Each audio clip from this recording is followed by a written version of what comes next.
안녕하세요. 오유경입니다. 좋은 책을 읽는다는 것은 과거에 가장 훌륭한 사람과 만나서 담소를 하는 것과 같다. 프랑스의 철학자 데카르트의 말입니다. 실제로 독서를 하면서 수많은 경험들을 간접 체험하기도 하고요. 또 수많은 경험을 앞서서 헤쳐나간 분들의 삶의 지혜를 얻는 길이기도 하죠. 해답을 찾지 못해서 답답할 때, 또 고민이 있어서 막막할 때, 책상 속에 책을 꺼내서 과거의 훌륭한 분들에게 조언을 구해보면 어떨까요? 오유경의 인생 책방, 오늘 만나볼 주인공, 화면으로 먼저 보시겠습니다. 형형색색 꽃들이 거리를 물들이는 봄날. 오늘의 주인공을 만나기 위해 달려간 곳은 강남에 위치한 한 사무실. 폭넓은 식견을 확인할 수 있는 다양한 주제의 책들이 눈길을 끄는데 책을 읽을 때가 제일 행복하다고 이야기하는 오늘의 주인공. 바로 김황식 이사장이다. 안녕하세요. 어서 오세요. 반갑습니다.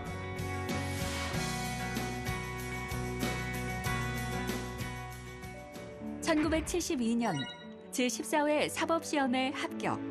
판사로 법조계에 입문한 후 대법관을 거쳐 감사원장 등을 역임한 김황식 이사장. 이명박 정부 시절 제41대 국무총리로 임명된 후 2년 5개월간 행정각부를 지휘했다.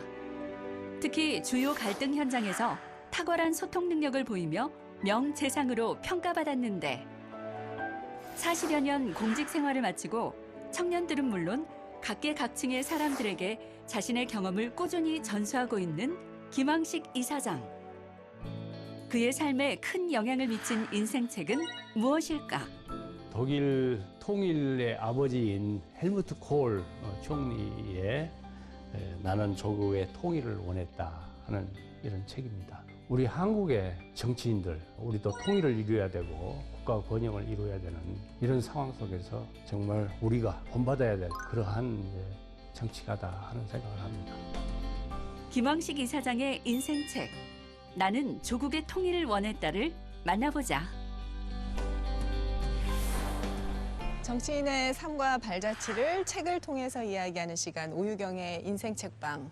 오늘은 대법원 대법관과 감사원장을 거쳐서 제41대 국무총리를 지내신 분입니다. 김황식 호암재단 이사장 모셨습니다. 어서 오십시오. 네, 안녕하세요. 네. 총리님 너무 오랜만에 뵙는 것 같아요. 예. 우리 시청자분들께서 근황이 상당히 궁금하실 것 같은데 잘 지내셨죠? 네, 그럼요. 예. 얼굴 보니까 여전하십니다. 네. 예, 오늘 인생 책방 와주신 거 감사드려요. 네. 불러주셔서 감사합니다. 네. 또 한 분, 인생 책에 대해서 이야기해 주실 분, 방송인 다니엘 린데만 씨입니다. 어서 네. 오십시오. 안녕하세요. 반갑습니다. 네. 인생 책방에서 뵙게 될 줄은 정말 몰랐습니다. 저도 몰랐어요. 예. 불러주셔서 정말 이제 깜짝 놀랐고요. 네. 너무 감사하게 생각하고 있어요. 덕분에 이런 공간도 한번 와보고요. 네. 그리고 또 인생 책방의 가족입니다. 허위평론가 어서 오세요. 네, 안녕하세요. 네. 오늘도 책은 다 보시고 분석 철저히 해오셨죠? 예, 근데 예. 오늘은 또 다니엘 린데만 씨가 있어서 예. 굉장히 좀 마음이 놓입니다. 아, 그래요? 이 독일 콜 총리에 대한 책이잖아요. 그렇죠. 근데 전문가가 와 계시니까 네. 저는 좀 많이 의지하려고요. 저는 사실 허희 씨 의지하려고 했었거든요. 상부상조하겠습니다. 네. 예, 알겠습니다. 같이 서로 보충하는 걸로. 그럼 두 분이 얼마나 이제 조화를 잘 이루시는지 기대를 해보겠습니다. 총리님이 이렇게 모시게 됐는데 요즘 맡고 계신 일이 많으시더라고요. 아까 호암재단 이사장도 맡고 계시고. 예, 호암재단 이사장을 맡고 있고요. 예. 그리고 안윤근 의사 순모회 그 이사장을 맡고 있습니다. 그리고 얼마 전까지 한독 동문 네트워크인 아데코라는 단체 이사장을 맡고 있는데 이제 5년 일하고 그만뒀습니다. 네. 그리고 장기 기증 유가족 지원하는 그 일을 좀 돕고 있습니다. 세상에 봉사 활동을 많이 하고 네. 계셨군요. 네. 예. 근데 그 중에서도 특히 마리안느 마가렛 노벨 평화상 범국민 추천위원회 위원장을 맡고 네. 계신데 이 마리안느 마가레트 이 두 분은 네. 20대에 오스트리아에서 한국 소록도에 와서 40년 이상 그야말로 헌신 봉사하다가 예. 2005년에 당신들이 나이 들어서 이제는 폐 만든다는 생각에 편지를 조용히 남기고 도망가다시피 고국으로 돌아갔습니다. 네, 네. 그런데 고흥 전라남도 지역에서 이분들에 대한 고마움을 잊어서는 안 되겠다 하는 생각을 가지고 이낙연 전 총리가 전라남도 지사를 할 때에 그때 이제 고흥 군수 또 소록도 성당에 이제 김현준 신부 이런 분들이 모여서 이분들에 대한 노벨 평화상을 추천하자 하는 네. 운동이 전개되면서 저보고 위원장을 맡아달라고 그래서 네. 그 일을 맡았습니다. 네. 금년 1월 달에 추천을 완료를 했고요. 10월 달에 기대를 하면서 발표를 기다리는 그런 순간입니다. 우리들의 이런 노력들이 세계에 알려져 가지고 세계 간호사협회에도 같이 나서서 일을 했고 또 영국 의원들이나 오스트리아에서도 함께 또 추천한 것으로 이렇게 알고 있습니다. 네. 그리고 우리 국민들은 이제 문재인 대통령을 비롯해서 네. 100만 명 이상이 서명을 해주셨고 네, 네. 그 과정에서 우리 간호사분들이 특히 많이 서명을 해주셨습니다. 아, 네. 그 얘기하니까 예전에 그 청문회 때인가 파독 간호사 얘기하면서 눈물을 흘리셨던 기억이 또 갑자기 나는데요. 네. 왜 총리 시절에는 울보 총리라는 얘기를 그래서 좀 들으셨죠. 공직 수행하는 현장에서 몇 번 운 일이 있습니다. 예. 그래서 울보 총리라는 별명도 생겼는데 제가 젊었을 때 독일에 잠깐 유학할 때에 그 광부 간호사들을 많이 만났습니다. 우리가 굉장히 어려웠던 시기에 그분들이 이역만리에서 고생을 하고 그 고생은 나라를 위해서 그리고 가족들을 위해서 당신들이 헌신 봉사한 거거든요. 그러니까 우리가 그분들의 그 고생을 참 기억해야 되는 거고 어떤 간호사의 경우는 애를 넷을 놔두고 독일을 간 겁니다. 얼마나 그 애들이 어린아이들이 보고 싶겠습니까? 시시때때로 화장실에 가서도 울고 또 환자 돌보는 틈틈이 울고 그랬던 이야기들을 들으면 정말 눈물이 나지 않을 수가 없죠. 제가 그렇게 울보는 아닙니다. 상당히 강한 남자입니다. 제가 새삼스럽게 북받쳐 오르는데요. 국가를 위해서 그 이역만리에서 헌신하고 박 대통령이 오셨을 때 부여안고 울고 하는 그런 이야기, 그 사람들 살아가는 모습을 보고 정말 그 사람들을 우리가 공을 잊어서는 안 된다. 우리가 어찌 그런 사람들한테 무심할 수가 있느냐 하는 그런 생각을 절실히 하고. 자, 오늘 그 총리님께서 꼽으신 인생책은 헬무트 콜 총리의 회고록입니다.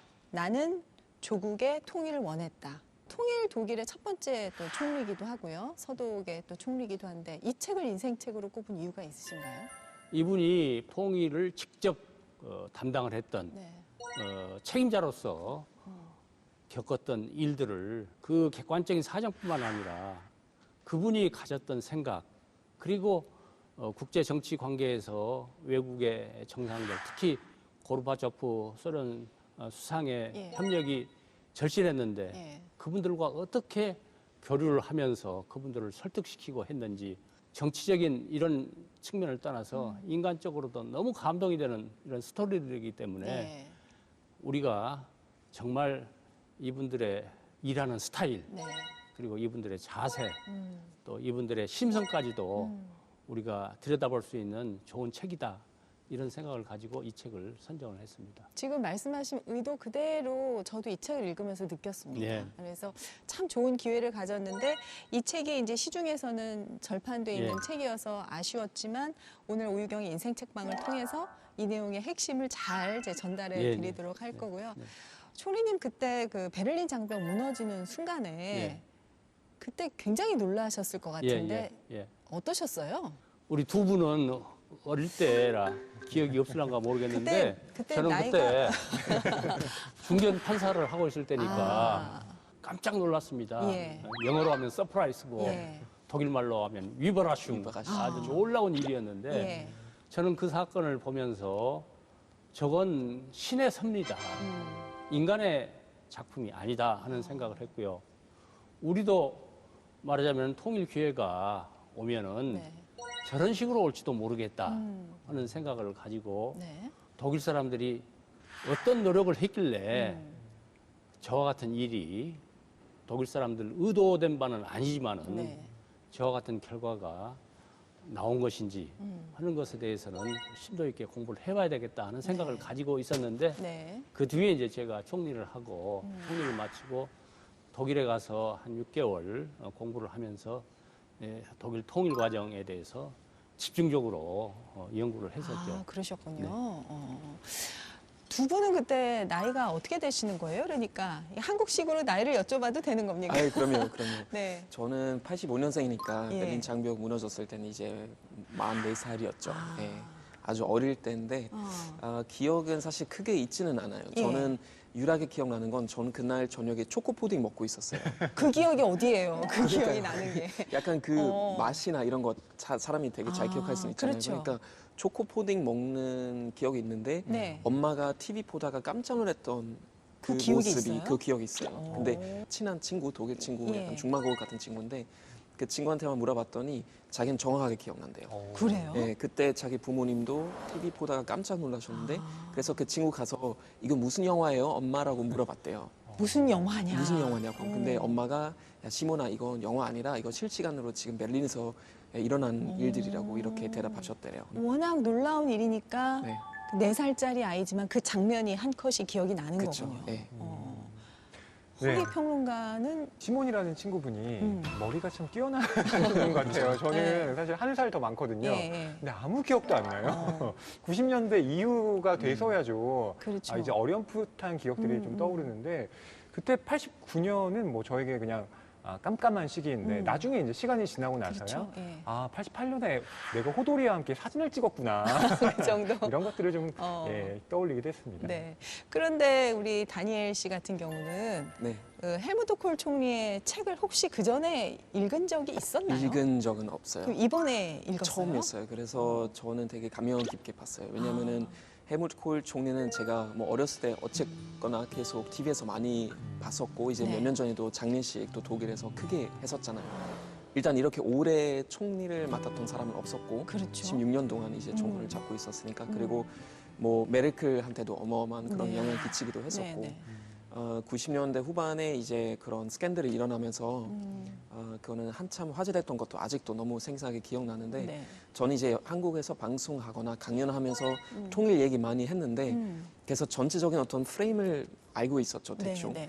뭐 콜하고 고르바초프의 관계에 대해서도 얘기하고 했는데 이렇게 직접 콜이 이렇게 얘기하는 것들은 사실 접할 수 있는 기회가 별로 없죠. 그렇군요. 그래서 그런 면에서 그 책이 너무 인상적이었던 것 같습니다. 우리 허위 평론가는 이 책 어떻게 읽었어요?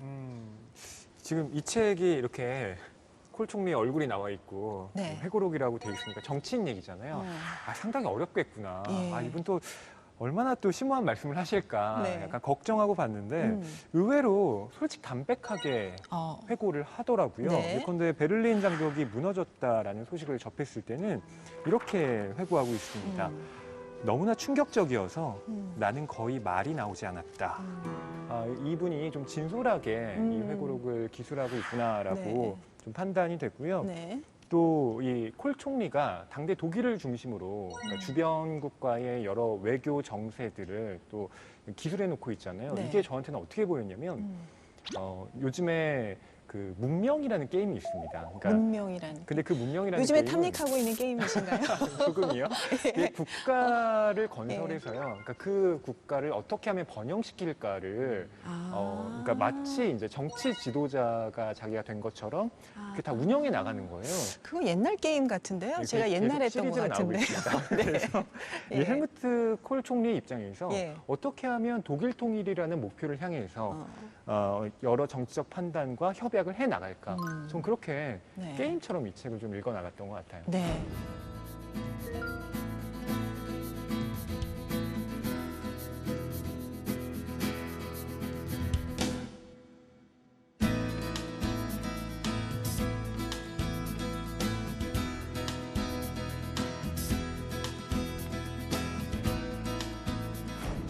그러면 우리 시청자분들을 위해서 헬무트 콜 총리 뭐 다들 이름은 많이 알고 계실 거예요. 저명한 정치가이시니까 조금 더 구체적으로 설명을 좀 해주시죠.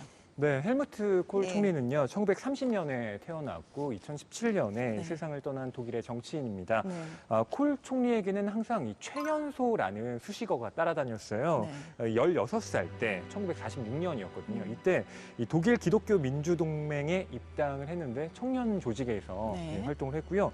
1959년, 이때 라인란트 팔츠 주의회 선거에 출마를 했는데 이때 최연소 의원으로 당선이 됩니다. 또 39이던 1969년에는요 주지사가 됩니다. 예, 그렇군요. 이걸 보면 이분의 어떤 정치적 행로라는 것이 상당히 일찍부터 좀 승승장구를 해온 것처럼 보이기도 해요. 그리고 콜 총리에 대한 그 평가는 적대적인 어떤 정치가 아니라 우호적인 관계. 그것을 통해 항상 이데올로기적인 긴장을 완화시키는 방식으로 다른 국가들과 의 어떤 협력을 추구했다는 것. 그래서 독일과 프랑스의 관계도 사실 2차 세계대전 이후에 나쁠 수밖에 없었잖아요. 하지만 미테랑 대통령과 함께 그 유럽연합이라고 하는 EU의 어떤 초석을 다져나갔던 사람도 바로 콜 총리였습니다. 네. 정말 통일의 아버지라고 불릴 예. 정도로 너무나 좋은 평가를 얻고 있는데 물론 이제 98년에 일어났던 그런 스캔들이 정말 큰 영향을 끼쳤던 것 같아요. 우린 그때는- 잘 모르니까 그때 스캔들이 어떤 스캔들이었어요? 그러니까 약간 하나의 기부 스캔들이라고 해야 되나? 그러니까 그 기민당이 이제 여러 가지 대기업으로부터 어떤 돈을 받고 정치했다는 약간 그런 의혹이 있었는데 정치 자금에 대한 스캔들이었군요. 맞습니다. 예. 그래서 그것 때문에도 메르켈 총리하고도 사이가 많이 예. 틀어지기도 했었고 하지만 그 전에는 16년 동안 정말 82년부터 계속 정권을 일어났고 사실 그 독일 통일은 많은 사람들이 흡수 통일이라고 하는데 예. 과연 흡수 통일이라는 약간 의문을 또 가질 수 있는 게 사실 동독 주민들부터 일어났던 혁명이기 때문에 그렇죠. 일단 그 동독 주민들의 어떤 영향을 우리가 절대 무시하면 안 되고요. 네. 하지만 그 후에는 이제 베를린 장벽이 무너지고 나서 콜 총리가 했던 활동들, 하나의 정치적인 활동들이 너무나 중요했던 네. 시절이었어요. 왜냐하면은 이제 주변 국가들이 많이 반대했었죠. 사실 프랑스는 몇 번 방문하고 데골 대통령한테 몇 개 편지를 쓰면서 어떻게든 약간 화해하려고 했었는데 네. 처음으로 프랑스 갔을 때 아예 사람들이 마중 나오지도 않았어요. 독일 총리가 왔는데 예. 너무나 안 좋은 감정을 예, 가지고 있으니까 예. 근데 거기 포기하지 않고 계속 화해를 위해서 이제 노력했는데 주변 국가들하고 어느 정도 화해를 이루면서 결국 독일 통일이 가능해지지 않았을까라는 예. 그런 생각이 듭니다. 그 이제 그런 주변 국가들의 경계심도 있었고 사실 그렇다고 서독 안에서 100% 지지받은 것도 아니고 그 네. 반대의 목소리도 굉장히 높았고 맞습니다. 네. 그런 상황에서 굉장히 빠른 판단들을 했던 것 같은데 어떻게 보면요 이렇게 정치인으로서 이런 저력이 독일 문화에서 그렇게 길러질 수 있는 시스템이 있지 않았는가 싶은데 예. 독일의 정치는 중후한 정치다. 이런 나름대로 해석을 합니다. 예. 그 이야기는 무슨 이야기냐면은 정치인은 이것도 직업입니다. 그렇기 때문에 전문가입니다. 잘할 수 있는 사람이 정치를 해야 되는 거지. 정치에 대한 교육이나 훈련이 없는 사람이 정치를 해서는 안 되는 겁니다. 네. 그런데 독일 정치는 기본적으로 아주 젊은 시절부터 정당에 가입을 해가지고 정치 활동을 쭉 해오는데 네. 16살, 17살에 당원으로 가입을 해가지고 주차원에서 활동을 하고 주의원 되고 주정부 총리를 하고 나아가 연방에 나가서 전체 기민당 이제 총재도 하고 총리도 되는데 그동안에 엄청난 훈련과 경험, 경륜을 쌓아서 되기 네. 때문에 정말 전문가죠. 예. 전문가고 또 독일 국민들은 지도자로 선정을 하면은 정말 못할 때까지 계속 지지해주고 성원해주는 네. 그렇기 때문에 콜 총리가 16년 했고 아데나워 총리가 14년을 했고 예. 기본적으로 뭐 십몇 년씩 기본적으로 예, 이렇게, 몇 차례씩 하시더라고요. 예. 이렇게 하는데 예. 같은 의원 내각제 국가지만은 같은 기간 동안에 일본의 경우에는 50명 이상의 총리가 있었는데 독일의 경우에는 지금까지 8명입니다. 그렇기 때문에 그와 같이 경험 경륜이 풍부한 사람을 지도자로 선출을 하고 국민들은 믿고 그 사람에게 기회를 주니까 네. 그 안정된 정치가 되고 있는 것이 독일 정치의 특징이고 그걸 저는 중후한 무거운 정치다 이렇게 생각을 하는데 네. 그에 비해서 우리 정치는 너무 가볍다. 네. 훈련이 되지 않은 사람들이 어느 날 갑자기 신데렐라 같이 나타나서 네. 정치를 휘젓는 그런 경우가 있는데 그래서 저는 독일 정치에는 신데렐라는 없다. 아. 이제 이런 이제 우스갯소리를 이야기를 하는데 콜 총리를 통해서 독일의 중후한 정치의 한 모습을 우리가 보게 된다. 우리 총리님께서 2년 반 정도 예. 하신 게 사실은 역대 최장 총리 아니셨습니까? 이낙연 총리가 이제 최근에 더, 이제 깨진 거고. 했지만은 예. 그 이제 제가 외국 사람들이 이제 저를 만나서 물어보는 때 최장수 총리였다는데 네, 네. 얼마를 하셨냐 물어요. 예, 예. 그러면 그 순간 저는 너무 부끄러워. 우리도 정말 단임제 대통령이지만은 잘한 사람들은 더 길게 할 수 있게 네, 하고 네.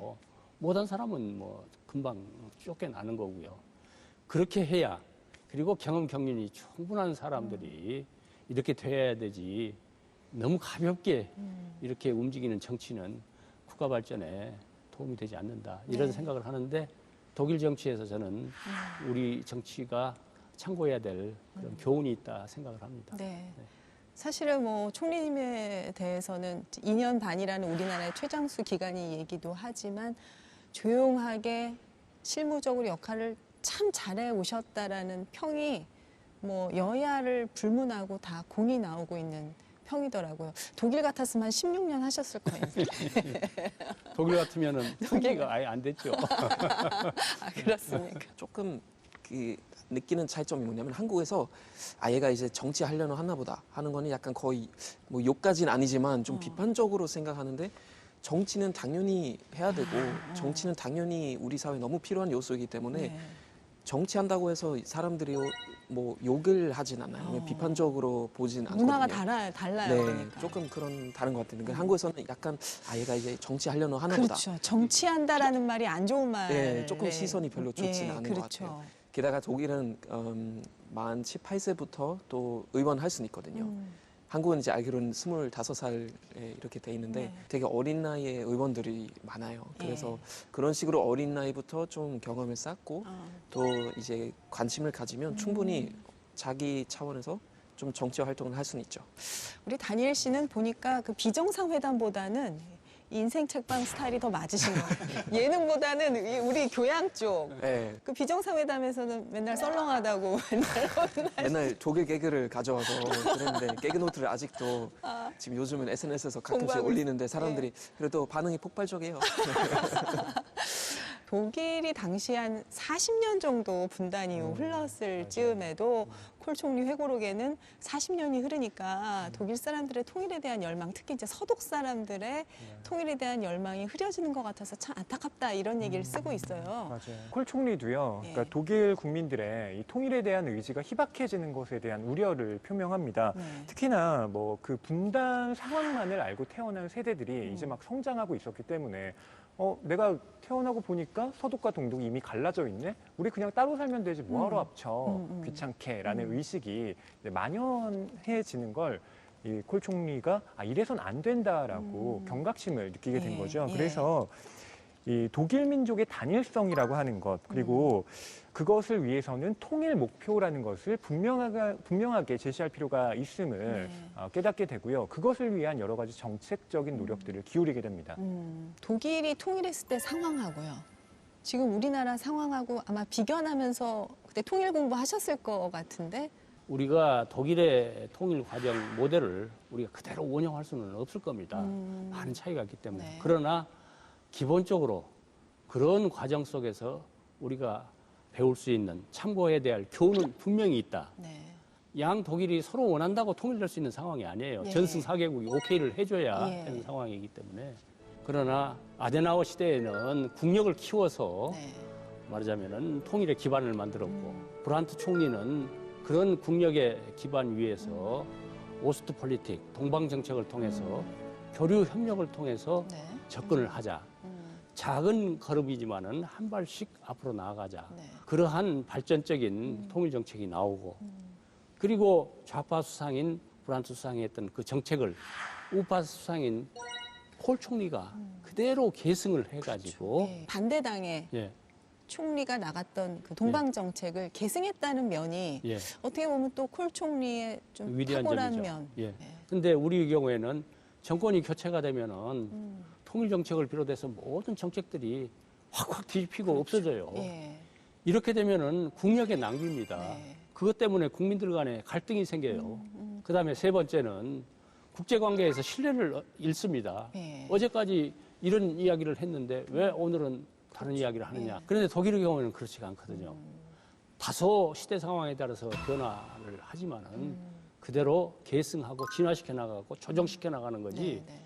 그와 같이 통째로 없어지지는 않는데 특히 이 빌리 브란트 수상은 좌파인 3인당 수상이고 폴 총리는 우파인 기민당 출신의 총리인데 두 분 사이에 인간관계는 정말 눈물이 날 정도로 아름답습니다. 네. 이 책에 나와 있는 대목 중에서 빌리 브란트 수상이 이제 성장 과정에서 사생아였고 어려움을 겪었습니다. 그런데 콜 총리가 사람들이 선거 과정에서 그걸 비난하는 것에 대해서 콜 총리는 그러지 말라고 이렇게 제어를 했던 사람이에요. 그런데 그런 사실을 빌리 브란트 총리가 압니다. 예? 다 줬다. 나중에 무슨 검찰 조사 같은 거 검찰 받다가 조사까지 자연스럽게 해서 알았다면서요. 그런 그게 자료를 더 통해서 감동, 알았습니다. 예, 그거 더 감동적이에요. 예, 그러면서 예. 콜 총리가 쓴 그 회고록에 이런 예. 대목이라고 합니다. 그의 70회 생일에 나는 축사를 해주었다. 그가 찾아오는 사람도 없이 쓸쓸히 투병 중일 때 그를 문병하였다. 그 자리에서 우리는 죽음을 비롯해 많은 것들에 대해서 얘기를 나누었다. 브란트는 자기가 죽으면은 장례식과 관련된 모든 문제를 내가 맡아주었으면 좋겠다고 말했다. 내가 그를 마지막으로 만난 것은 죽기 직전 운켈에 있는 그의 저택에서였다. 죽음을 앞둔 이 위대한 인물이 그날 창가 등받이 의자에 어떤 모습으로 앉아 있었는지 지금도 눈에 선하다. 우리는 함께 호두주 한 병을 마시면서 여러 가지 이야기를 진지하게 나누었다. 작별 인사를 했을 때 브란트 손에 여전히 내가 가지고 간 꽃다발이 쥐어져 있었다. 정파는 다르지만은 이 두 사람들이 이렇게 서로 교감하면서 서로 독일을 위해서 예. 노력을 해갔던 모습들 얼마나 아름다운 모습인지 예. 우리 정치인들이 좀 배웠으면 하는 이런 대목입니다. 서로를 좀 인정해야 하는 그럼요. 게 그냥 그거를 서로 인정을 안 하고 너는 무조건 잘못됐다라고 하는 풍토는 좀 문제인 것 같고 예. 그러니까 이 두 분은 서로를 인정하는 거잖아요. 그럼요. 예. 이게 콜 총리가 고르바초프나 외국 지도자들에서도 서로 교감을 하는데 예.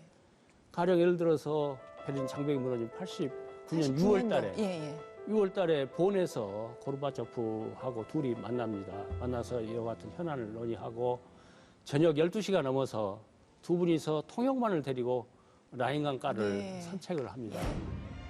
회담 3일째인 1989년 6월 14일 수요일 저녁, 우리는 일체의 외교적 형식을 배제한 채 총리실 정원에서 회담을 계속했다. 역사는 강물처럼 멈추지 않죠. 당신은 이 강물을 막을 수는 있습니다. 그러나 라인 강물이 분명히 바다에 이르듯 독일 통일도 언젠가는 틀림없이 옵니다. 우리는 아주 우호적인 분위기에서 가족과 고향 그리고 이제까지 걸어온 인생에 관해 얘기했다. 내 아버지는 위대한 조국 전쟁에 지뢰 제거병으로 참전했다가 부상을 당했습니다. 나중에 이 상처가 악화돼 세상을 떠났지요. 재무 관련 공무원이었던 제 아버지는 나치에 협력하지 않았지요. 결국 나중에 징집되셨습니다. 저도 전쟁을 경험했죠. 제 고향 마을로 진군해온 독일군을 직접 봤습니다. 점령 기간 동안 온갖 고통을 다 겪었습니다.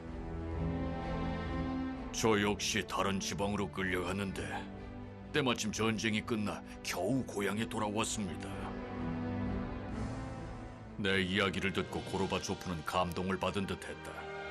우리 두 사람에게 있어 평화는 단순한 말에 그치는 것이 아니라 지극히 중요한 욕구였다. 그날 저녁은 나에게 아주 의미심장한 경험이었다. 그것은 고르바초프도 마찬가지였을 것이다. 부모들이 겪었던, 고향이 겪었던 일이라는 것이 그야말로 전쟁과 그야말로 안타까운 그런 것들이 아니에요. 그런 이야기를 하면서 유럽 땅에 전쟁은 다시 있어서는 안 되고 평화로운 유럽을 만들어야 되겠다 하는 것에 대해서 두 분 사이에 아주 공감대가 형성이 되는 겁니다. 예, 예. 저도 그 부분에서 참 감동이 있었고 한 가지는 시청자분들께서 그럼 독일 정치인은 다 그런가 보다 하실 텐데 이 책에 묘사된 걸 보면은 안 그런 거 우리나라랑 비슷한 거 많이 나오더라고요. 그럼요. 그렇죠? 네. 또한 우리가 흔히 말하는 슈트리크폴로바 폴리틱이라는 단어가 있어요. 독일어 항상 약간 좀 긴 명사들이 있잖아요. 그러니까 슈트리크폴로바 폴리틱은 예. 쉽게 말하면은 니트 정책이에요. 니트. 니트 정책. 그러니까 정장을 완전 차려입고 나오는 게 아니라 되게 편하게 니트를 입고, 그러니까 콜 같은 경우는 흰색 셔츠에다가 위에 니트 하나 걸쳐서 이렇게 앉아서 되게 캐주얼하게 대화를 나눴는데 네, 네. 그런 대화 내용들이 굉장히 중요했었죠. 제 옷 좀 봐주세요. 충분히 이거 하실 수 이 있을 것 같아요. 네, 니트인가요? 맞습니다. 약간 그런 그런 건데 한국에서 약간 그 19땡이라는 네. 말 많이 쓰잖아요. 남자들이 담배 피울 때 중요한 얘기들 많이 나누잖아요. 전 처음 듣는 말이에요. 그래요? 그런 19땡이란 얘기가 말. 있어요? 많이 쓰죠. 그러니까 식후에 담배 피러 나가서 식후땡. 허심탄회한 얘기를 하는 그런 거죠. 거예요? 네, 거기서 되게 중요한 얘기를 많이 나눈다는데 네.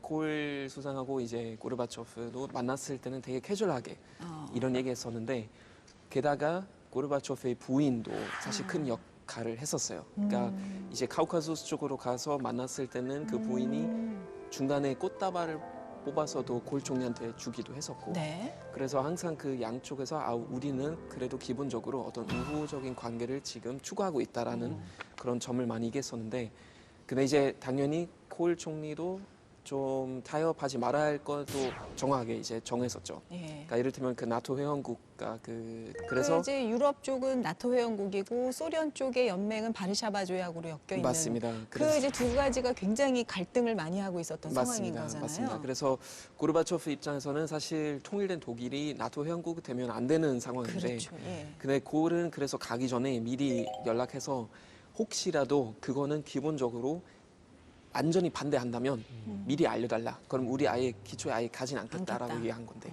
근데 그쪽에서는 일단 와라 얘기했었죠. 나토 회원으로 남지를 않는다 한다면 소련 쪽에 신뢰는 얻을 수는 있지만은 미국이나 영국이나 이제 불란서 그쪽에 반대에 부딪혀서 그렇죠. 통일을 못할 수가 서방의 있는. 반대에 부딪히게 되고 그렇죠. 통일은 또 다시 어려워지기 때문에 예.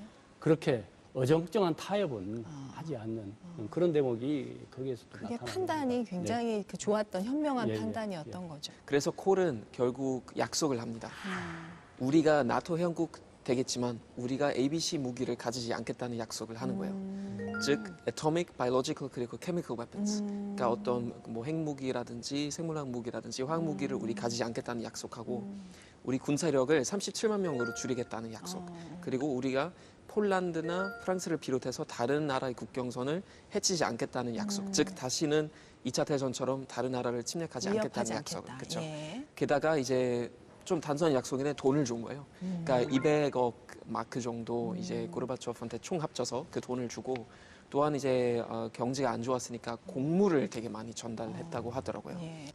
당시에 이제 그 소련뿐만 아니라 동유럽 그 경제 형편이 굉장히 안 좋았었던 그런 때가 오히려 독일 통일을 하기에는 굉장히 좋았던 시대의 흐름이 된 게 아닌가 싶거든요. 그렇죠. 예.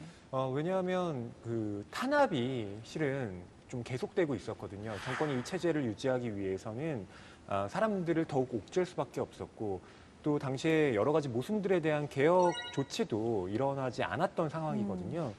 계속 동독 주민들의 불만은 극에 달할 수밖에 없었던 상황으로 치닫고 있었습니다. 그리고 이 동독 주민들이 또 목격했던 것이 무엇이냐면 헝가리 사람들이 자유롭게 부다페스트를 아침에 출발해서 네. 오스트리아 빈에 가서 쇼핑을 한 다음에 저녁에 돌아오는 이런 삶을 보면서 이렇게 우리가 자유롭게 살 수도 있는 거구나라는 걸 좀 체감하게 됩니다. 예. 그러면서 우리가 더 이상 이대로 이 체제 안에 머물 수 없다라는 인식을 하게 되고요. 1989년 초부터 이 동독을 이탈하려는 사람들이 기하급수적으로 늘게 됩니다. 네, 네. 그래서 아까 말씀하신 것처럼 그 독일의 혁명, 동독 쪽의 혁명이 통일의 그 시작이 됐다 이런 그럼요. 얘기를 예. 하신 거죠. 예, 예. 그러니까 사실 동독에서 여러 가지 변화들이 있었죠. 네. 그러니까 이제 대표적으로 아마 라이프치히 그 대시위 얘기해야 되는데, 네. 그때는 사실 동독 정부에서 사람들한테 이제 너희들이 이번에 시위 때 나오면 우리가 그래도 군사적으로 그거는 그냥 압박시키겠다고 얘기했는데, 사람들이 너무나 많이 나오니까 동독 정부에서도 이제 어느 정도 포기한 상태였죠. 그래서 그 라이프치히 시위가 되게 큰 역할을 했던 걸로 저는 기억나는데 네. 예를 들면 베를린 장벽으로 달려갔던 사람들 또한 라입치히 혁명에서 이제 나와서 시위했던 사람들을 사실 제일 우선의 어떤 선호했던 부분은 네. 바로 자유 여행권이었어요. 그게 제일 컸던 것 같아요. 네. 자유를 찾고 네. 싶다. 세상에서 가장 아름다운 실수라고 불리는 그 샤보부스키의 기자회견. 네, 맞습니다. 그러니까 어떻게 보면 이건 굉장히 우연적으로 일어난 일이라고 볼 수 있는데 그렇죠. 네. 참 이런 우연이 필연처럼 일어나네요. 1989년 11월 9일 동독정부 대변인의 정례 기자회견. 동독 공산당 대변인 윈터 샤보보스키가 여행법 개정안을 발표하는 자리였다. 동독인들은 언제쯤 자유롭게 서유럽으로 여행할 수 있나요? 개인의 해외 여행은 복잡한 서류를 제출하지 않아도 신청이 가능하게 됩니다.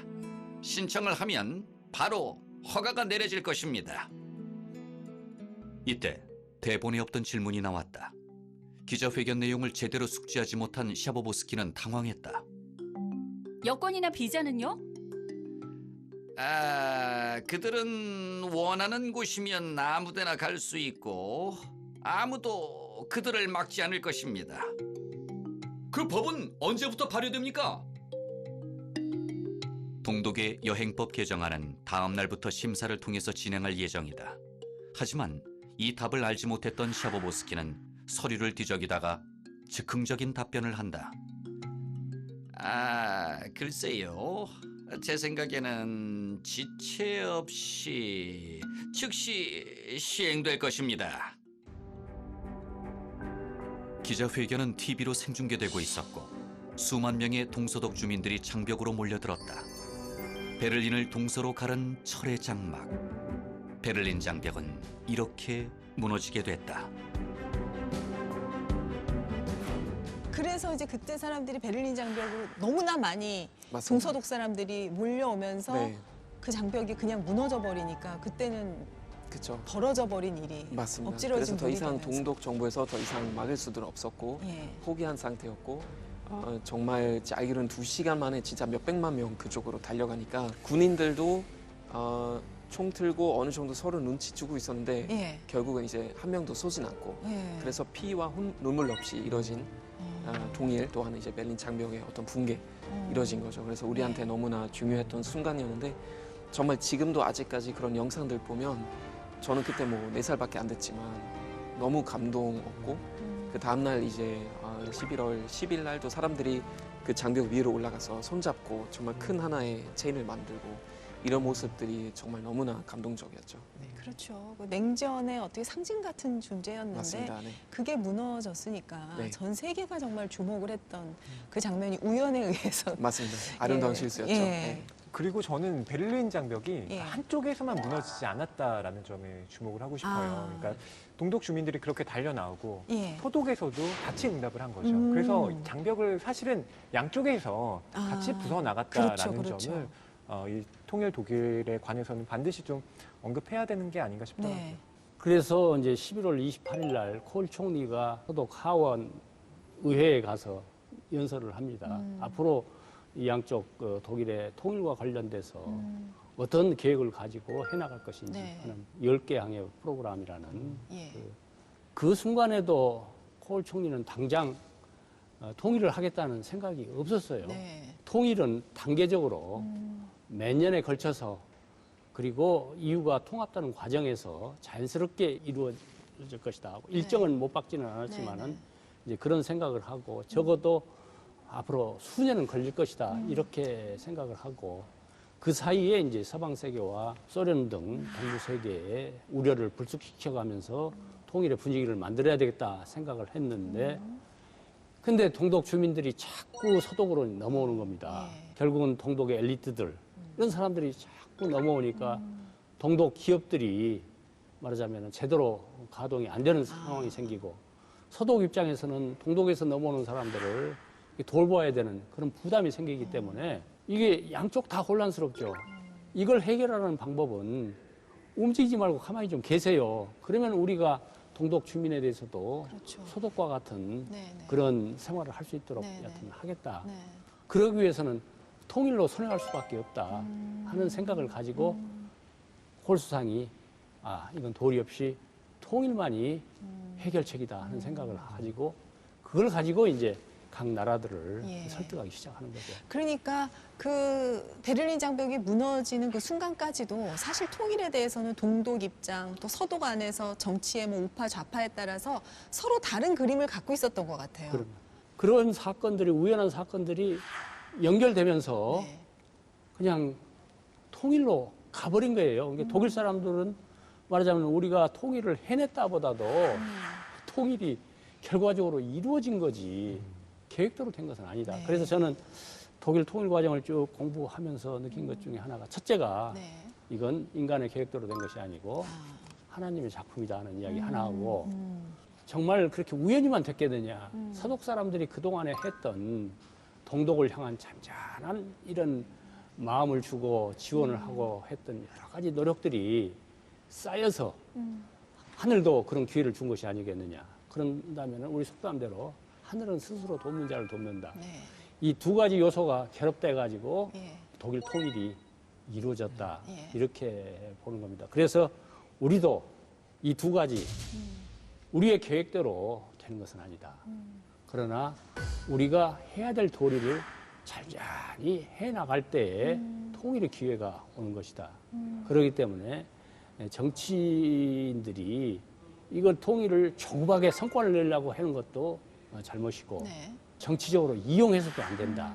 그것이 우리가 독일 통일 과정에서 배울 수 있는 교훈이다 생각을 하는데 예. 콜 총리가 그걸 그대로 여하튼 이뤄낸 분이다 이렇게 생각을 합니다. 또 하나의 중요한 점은 이산가족 상봉이 계속 그래도 이뤄졌던 것 같아요. 그러니까 예를 들면 동독 주민들이 65세쯤 되면 서독으로 갈 수는 있었고 저희도 신청하면 갈 수는 있었고 그런 부분들이 사실 계속 있었기 때문에 결국 그 통일이라는 큰 어떤 현상을 만들었던 것 같은데 물론 우리도 그 문제점에 대해서 알고는 있었죠. 예를 들면 비용 문제라든지 예. 차별 문제라든지 예. 여러 가지 우리가 감당해야 되는 부분들이 있었지만 결국은 그 자유의 한순간을 우리가 놓치고 싶진 않았다.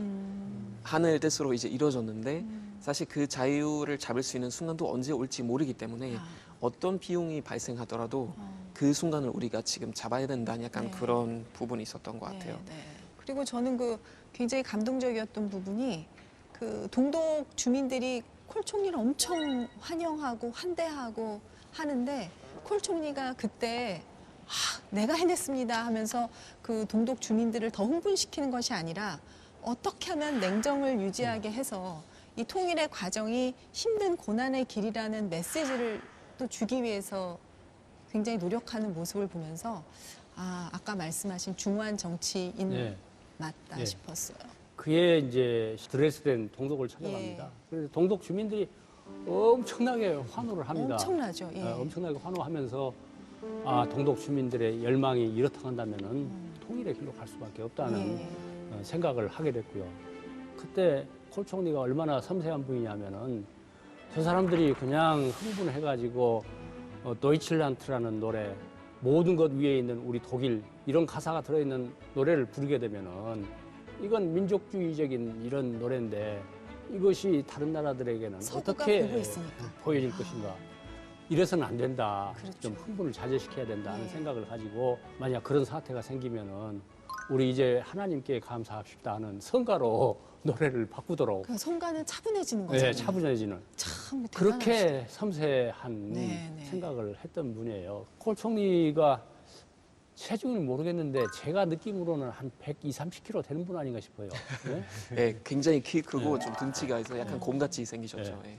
그런 분인데 나는 제가 1978년에 독일 유학을 갔는데 그 TV에서 그때는 야당 당수여서 늘 뵀는데 정말 뚱뚱해가지고 좀 둔한 분으로 보였는데 그렇게 섬세했는가 싶은 생각이 들고요. 제가 또 한 가지 이야기하고 싶은 게 있는데 그분이 언제 한국을 방문하셔서 네.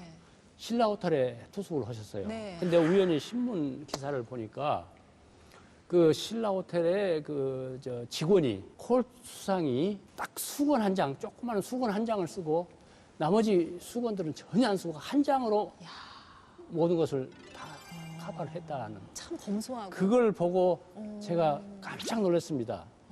그래서 저도 그 이후로는 예. 어디 호텔에 투숙하면은 원칙적으로 와, 한 장, 음. 한 장 이상을 안 쓰려고 노력을 하는 것을 콜 총리한테서 배웠어요.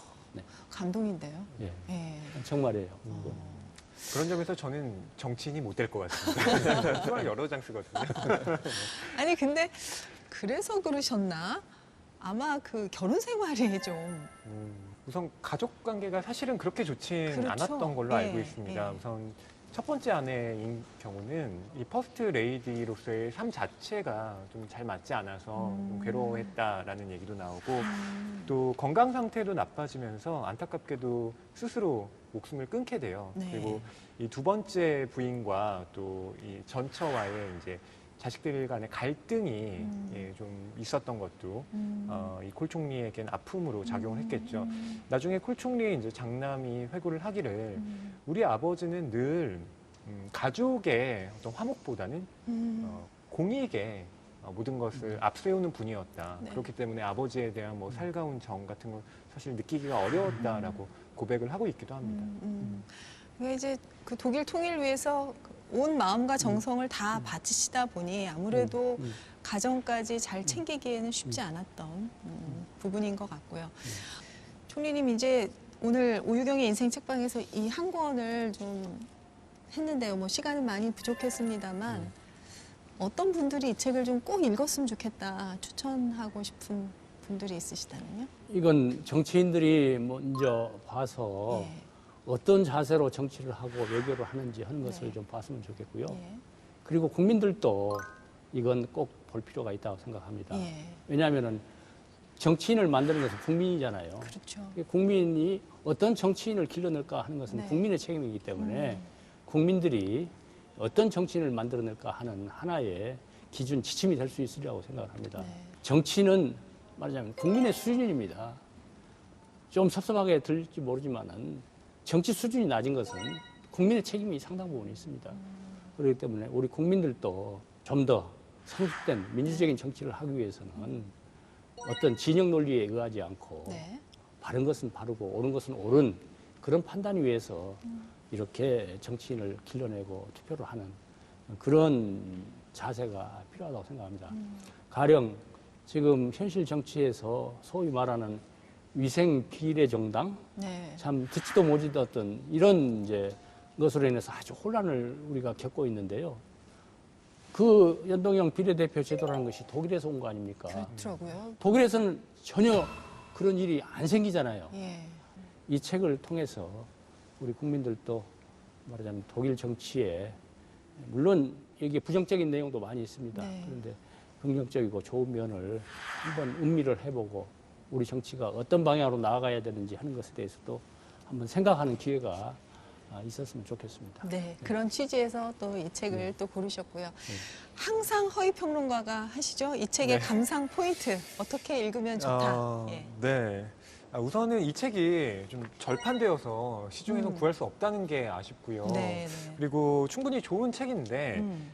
독일 통일을 콜 총리의 시선뿐만 아니라 네. 다른 사람의 관점에서 볼 필요도 있다고 생각해요. 그래서 저 같은 경우는 이제 독일 통일의 노정에서라는 책이 번역되어 있는데 이게 콜 총리의 전임자인 헬무트 슈미트 총리의 예. 연설문과 기고문을 담은 책입니다. 그래서 슈미트 총리가 또 어떻게 이 독일 통일을 바라봤는지도 그 역사의 공백을 좀 메워줄 수 있는 부분으로 읽을 수 있을 듯 보이고요.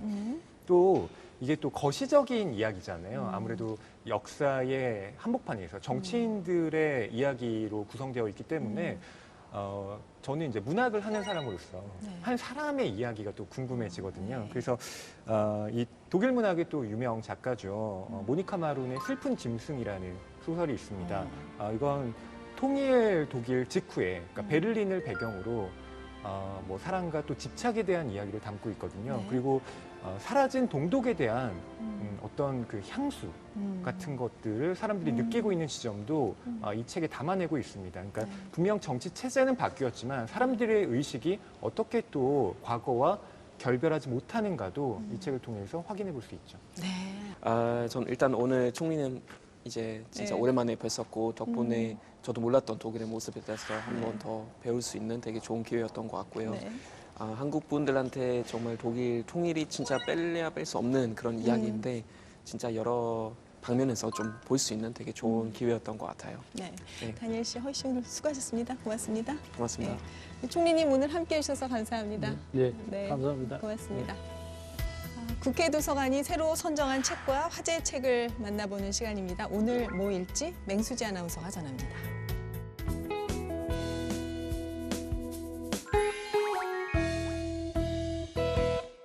안녕하세요. 오늘 뭐 읽지 맹수지입니다. 디지털 환경 속에 독서법도 바뀌고 있죠. 2019 국민 독서 실태 조사 결과 성인과 학생 모두 전자책 독서율이 증가했다고 하는데요. 또한 전자책과 종이책을 포함한 성인의 평균 독서 시간도 늘었다고 합니다.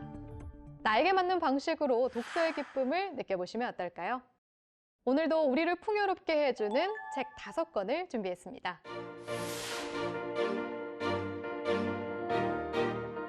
스마트폰처럼 항상 켜진 상태를 유지하며 살아가는 현대인들. 그만큼 중압감과 스트레스도 커지기 마련인데요. 책 작은 것의 힘은 작은 행동만으로도 스트레스와 중압감에서 벗어날 수 있는 방법을 소개합니다. 대개 삶에서 심리적 고통을 받으면 그 원인을 찾아 빨리 극적으로 이겨내려 합니다. 하지만 이 책의 저자이자 전문 심리 상담가인 아이슬링 레너드 커틴과 트리시 레너드 커틴은 사소한 행동에서 시작되는 변화가 중요하다고 주장합니다. 심리치료에서 사용하는 수용 전념 치료를 바탕으로 중압감에서 벗어날 수 있는 행동을 제안하는데요. 선선한 공기를 마시며 5분 정도 산책하기, 2분 정도 조용히 앉아 호흡에 집중하기, 음악에 귀 기울여 듣기처럼 작은 행동을 취하는 것만으로도 효과적이라 말하는데요. 사소한 행동의 놀라운 힘을 책을 통해 확인하는 계기를 만들어 보는 것도 좋을 것 같습니다. 우리 모두 잘 알고 있는 동요 속 사슴 루돌프. 빨간 코 때문에 놀림을 자주 당했는데 결국 반짝이는 코 때문에 특별한 능력을 인정받습니다. 루돌프처럼 남다른 능력을 가진 아이들을 다룬 책 루돌프 코는 정말 놀라운 코를 소개합니다. 자폐적 아이들의 사회성 발달을 연구하고 성장하도록 돕는 루돌프 연구소의 소장인 저자는 자폐적인 아이들이 소통하지 못하는 특별함이라는 남다른 유전자를 가지고 있다고 이야기합니다. 아이들은 자신을 잘 표현하지 못하고 그래서 이해받지 못하고 쉽게 소통하지 못해 다른 아이들과 함께 무언가를 하는 것이 힘들 뿐 이들이 다른 사람과의 만남을 싫어하거나 반사회적인 성향과는 아무 관련이 없다고 주장합니다. 그런 아이들에게 스스로 세상을 등진다는 의미의 자폐라는 낙인을 찍는 것은 옳지 않다고 저자는 강조합니다. 우리에게 일본은 과연 어떤 나라일까요? 일본의 현재 모습을 적나라하게 분석한 책 일본 함정을 소개합니다. KBS 기자인 저자는 한일 관계의 해법을 모색하는 다큐멘터리를 방영한 뒤에 방송에서 미처 다루지 못한 내밀한 취재 뒷이야기를 책으로 풀어냈습니다. 2019년 여름, 일본 정부가 한국에 대해 첨단 소재 수출 제한 조치를 단행한 이후 한일 갈등은 더욱 깊어졌는데요.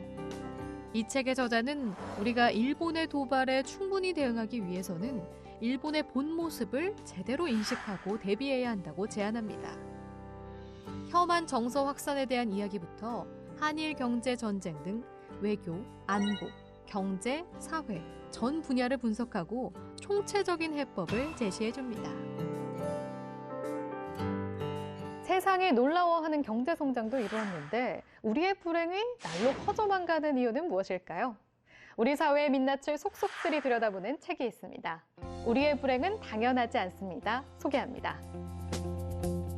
이 책은 독일이라는 나라를 통해 우리 사회의 비정상성을 낱낱이 비춰봅니다. 독일은 우리와 전쟁과 분단이라는 공통 분모를 지녔고 통일 후의 인구 규모가 유사하며 경제 성장을 균형 있게 발전시킨 나라인데요. 저자는 두 나라의 역사와 교육, 정치, 사회, 문화를 꼼꼼히 살펴보며 그 비정상성의 수수께끼를 하나씩 풀어나갑니다. 극단적 개인주의, 일상의 사막화, 민주주의자 없는 민주주의 등 한국 사회의 부조리가 우리나라를 불행하게 만든다고 주장하는데요. 저자는 이 책을 통해 한국 사회가 뿌리 깊은 문제를 뜯어 고쳐야만 한다고 강조합니다. 역사는 반듯하게 일직선으로 나아가는 것이 아니라 마치 살아있는 생명체처럼 다양한 방향으로 나아간다고 합니다.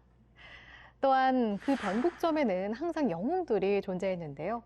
우리가 익히 알고 있는 세계사 속의 주요 인물들에 대해 알아보는 책, 영웅 그들이 만든 세계사 소개합니다.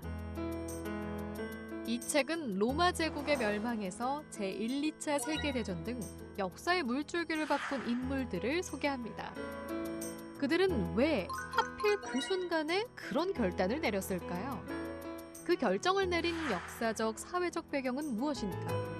영웅은 왜 그런 결정을 내렸는가? 그 결단의 결과로 세계사는 어떻게 달라졌는가를 3가지 주제로 나눠 이야기해 주는데요. 역사의 시기는 달라도 모두 인간의 이야기들이며 인간의 선택에 관한 이야기이기 때문에 더욱 흥미를 줍니다.